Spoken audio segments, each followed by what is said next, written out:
Hello and welcome back. In this video, you'll learn how to create a reusable modal component.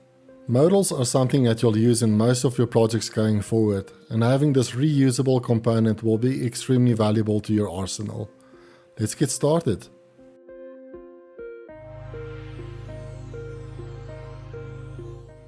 I would like to show you what we'll be building. When we look at the final product, we can see that whenever we click on any of these buttons, this modal slides into place. This modal is actually a reusable component, and each of these buttons simply pass different values into this component and renders it out slightly differently. There are a couple of things to take into account. Firstly, the modal consists of a background overlay. This will prevent the user from clicking on any objects that are technically in the background of the modal. Secondly is the inner part of the modal, which is this light gray section over here. This inner part of the modal will contain the content of the modal. This inner section is also aligned to the center of the page and remains there irrespective of how much we resize this page. Thirdly, the modal also comes with a close button. Clicking on this button will close the modal and it slides off the screen. Just as an aside, the modal will be positioned absolute to the body element of our page. In order to align anything absolute to the body, we need to make a change to the CSS file. In our apps directory, go to globals.css, and within the body tag, we'll add another class called relative. Relative will allow us to position the modal absolute to the body. Now we can create our modal. Let's go to the page.js file. Because we want the modal to be positioned absolute to the body, we need to add a modal outside of this main tag. I'll create a new div, which will represent the modal. Because React expects only one root element, we need to wrap our modal and main div in React fragments, like so.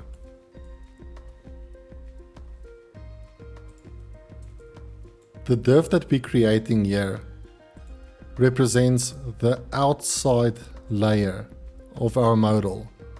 In other words, the background overlay. This background will be positioned above the content of the main tag and will prevent the user from interacting on any elements below the modal. Let's add some classes to this. We'll start with class name. Because the modal needs to be positioned absolute, we will add a class called absolute. We also need to specify the position of this div by saying top 0 and left 0. This will move the div to the top left corner of the page. We also want this container to take up the full width and height of the page.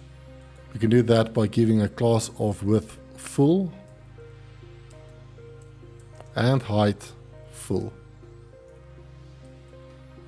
At the moment, the div is taking up the full screen. We can't see it because it's invisible. We can test this by adding a color. I'll just make it red 100. And save. We can definitely see that div now. Let's just remove this color. We will now add another div within the outer div. This div represents this inner container of the modal. We will give this div a few classes as well.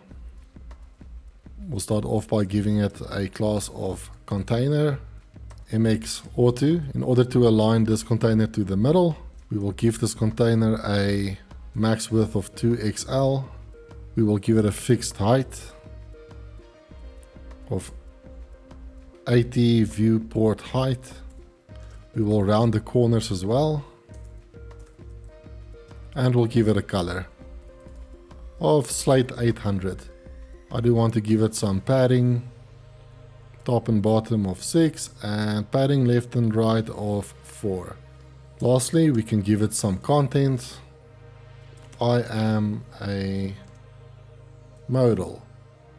When we save this, we can see that modal appearing on the site. When we resize the page, it's sticking to the middle. That's exactly what we wanted. Let's now also add this button to close the modal. I'll add the button just above our header. I'll call it button. I'll just give it an X as content. We'll give it a few class names. Width 10, height 10.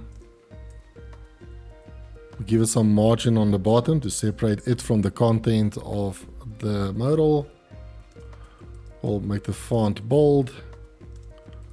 We'll round it full to make it circular. And we'll give it a background color of slate 600. That looks good. We can now add some logic to open and close this modal. To do that, we'll need to use state. At the top of our page, we'll import use state from React. Within our component, we'll create a new state, which will keep track of whether the modal is open or closed. We can do that by typing const modal is open, and we'll create a function called set modal is open, and that will use state. Initially, we'll set the state to false, so the modal won't show up initially. What we can do now is add a check on modal is open. If this is true, then we'll display our modal. So I'll just move all of this code into this. And because state is false, this modal will not be displayed. If I change this to true and save, we can see our modal. We can now add an on-click event on the button. And we can say that if this button is clicked, then set modal is open to false. So when we click this button, the modal will disappear. Let's try and display the modal when we click on add expenses. We can do that by scrolling down to add expenses over here. Let's add an on-click event on this button. When this is executed, we will call set modal is open to true. So let's try it out. When we click add expenses, the modal appears. When we click on close, the modal disappears. We see we do have one small issue here. When we click on add expenses, we can actually see the add expenses button for a short period until it disappears. That is because the modal and the main section is on the same Z index, so that can cause a bit of issues. So what we'll do is we'll place the modal on a higher Z index than the background. So we can go back up to our modal, and on this outer div we can add a Z index of 10. So now when we click on this button, it disappears. Alright, let's now see how we can add this animation. As you can see, when we open the modal, it sort of slides in from the left. When we close it, it slides back. We're going to change this logic slightly. At the moment, we're simply not rendering the modal component when modal is open is not set. What we want to do actually is if modal is open is not true, then the modal needs to be off screen. Basically, relative to the page, it's sitting about here. When modal is open becomes true, the modal slides into view. This means that instead of rendering the component conditionally, and we'll add a few styles to the main component. Since Tailwind CSS does not seem to be very happy with dynamic values, we'll use the style property on the div in order to dynamically manipulate certain values based on the modal is open value. The first style that we'll add is transform.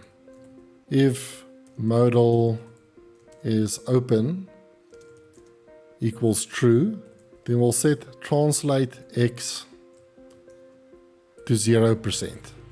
Else, we'll set translate x to minus 200%. Translate x will move the div on the horizontal axis. If modal is open is false, it will move the div to the left by 200%. If modal is open is true, then we'll move the mobile back into position with the translate x of 0%. We can test this by going back to our app. At the moment we can see the modal in view. If I change this to false, the modal will disappear. Technically it's sitting to the left of the screen over here. Let's change this back to true. We can see the modal appear. What we also want to do is animate this transition. We can do this by going to our class names. We can add a transition of all, and we can set a duration of, say, 500. So after saving this, we should see that animation. When we close the modal, we can see it fading off. When we click on this button, we can see the modal fade in. We're nearly done with this modal. I do want this modal to be reusable, so each of these buttons will trigger the same modal, just passing a different content. We can create our modal component by clicking on components, new file. I'll call it modal.js. We'll create a new function called modal. This function will return this code, all of this code over here. I'll actually cut this from page. I'll paste it in this file. We also need to export this as default. So back in our page.js file, we can now import our component. I'll add it just below this component here. We'll go to components. We'll go to modal. And I'll call it modal. And I'll add our new component over here. This will fail because in the modal component we are referencing a few fields that do not exist. Firstly, the modal component does not have a view of this modal is open variable, and it does not have a view of the set modal is open function. Instead, we'll replace these two values with props that we'll receive into the modal. I'll add two props here, something like show and on close. Show will represent this value over here, and on close we will replace this onClick function call with this onClose function over here. In our page.js file, we will add these properties to our modal component. So I'll add a show component, which takes in modal is open as its value, and we'll add this onClose prop, which takes in set modal is open as its value. Let's test this out. And it's still working. Lastly, this modal component is supposed to be reusable. The background overlay, the inner container, and this button to close the modal is generic. These features will be available in all instances of this modal, but the content, like this header, needs to be dynamic. So what we'll do is in our props, we will also import something called children. Children represents any content that is passed in during the opening and closing brackets of the component. I'll show you that in a second. But for now, we'll just copy this and we'll replace the header with children. Let's save this. When I open the modal, we don't see any content. But if I go back to page.js and change this from a self-closing component to something with an opening and closing component, I can now add content in between these two tags, like hello world. When I save this, the content will display on the modal. We now have a reusable modal component that we can use in our project. In the next video, we'll have a look at how we can implement this income button. This will allow the user to input income amounts, as well as display income history. We will finally move away from using dummy data, and we will see how we can use Firebase Firestore as our database. I will show you how to create an account on Firebase and how to set up a Cloud Firestore database. We will create our first collection for income, and I will show you how to add and read documents on this collection. I hope you're excited to continue on this journey with me. Thank you for watching this video. If you do like this content, I would really appreciate if you could subscribe and like the video. Thank you so much. I'll see you in the next one. Bye bye.